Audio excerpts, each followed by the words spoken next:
Here's a mind-altering fact. Love is not important. It is not correct to describe love as important. It's just not the right word. Love is like icing on a cake.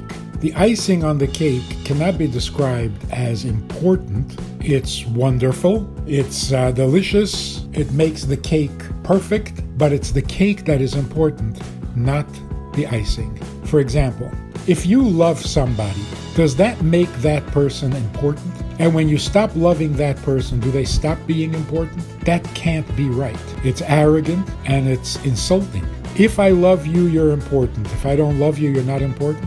See, here's how love really works. When someone is important in your life, then love is the appropriate emotion with which to relate to that person. If they're important, you ought to love them. If you don't love them, they're still important. Whereas someone who is not important in your life, even if you love them with all your heart, with all your soul, and with all your might, they're still not important. For example, how do you tell or convince a child, a 10-year-old, that the brother he hates is more important than the dog he loves? Because in the United States of America in the 21st century, we worship love like an idol. And like every idol, it is wrong and it disappoints. Love cannot be the solution to every problem.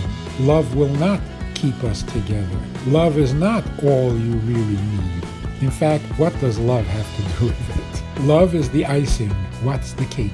So there's a mitzvah to love your fellow Jew, which shows that every Jew is important to you, so you should love him. There's a mitzvah to love God, because God is not going away. He is essential to your life, and therefore you ought to love him. If you don't love him today, maybe you'll love him tomorrow. Same is true with a marriage. Marriage makes a person important and significant in your life, and that's the person you ought to love, not the other way around. Isn't that amazing?